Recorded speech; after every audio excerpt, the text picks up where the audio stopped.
Hi, Dave Jones here again.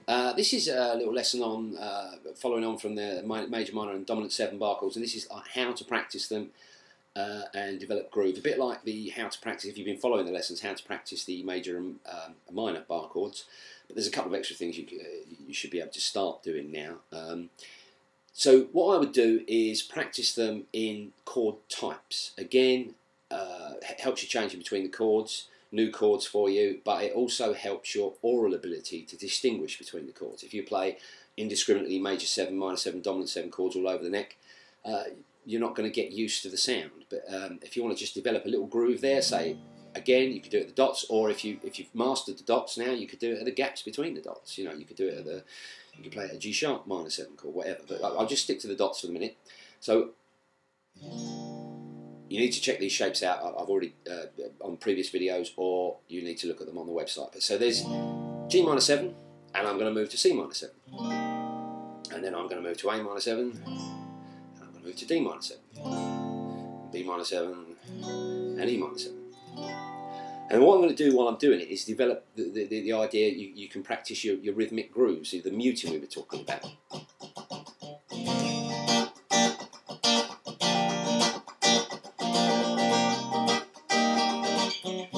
Sliding into chords.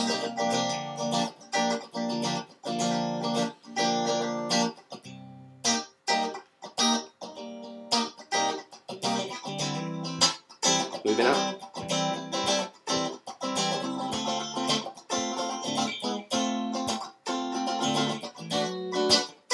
And you can hear there's no musical sense to this. There's no musical sense to this because you're changing, well, as you're moving up, you're changing key. But it's really useful for developing groove. You're not trying to make it sound like a song, so you're not copying someone else's strumming pattern. You can just groove away endlessly. The other thing that you can start doing, which is probably easier on the minor 7, the E-shaped minor 7 chords, by getting to this stage, I'm sure you can all hammer on now. You know, the hammer-on technique.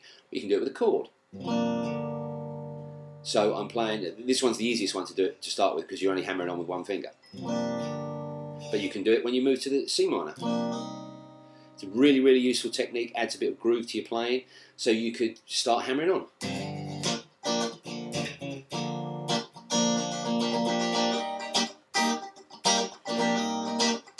Etc. When you feel comfortable with that, just a few minutes work of that, you start to get used to changing between the two chord shapes because you're exclusively practicing just those shapes. And then and your ears are hearing those two shapes, and you're getting used to the sound of the minor 7 chord shape. Try and listen to the sound. And then once you've cracked those, move on to the dominant 7 chords. Again, play like for like. G7, C7, A7, D7. Sort of getting the idea now. It's a fairly simple process, but it will help you change between chords. So again, set up your groove.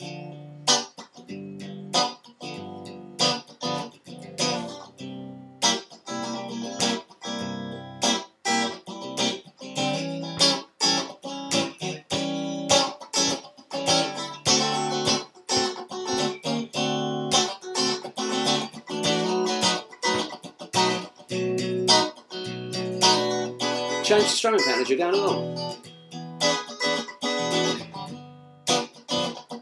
And the last one is the major 7 chord. Do the same thing, exactly the same thing. Start off with the jazz shape, as some people call it. I like to say I wouldn't go for the barred one if I was you. But start off with this shape: G7, major 7, G major 7.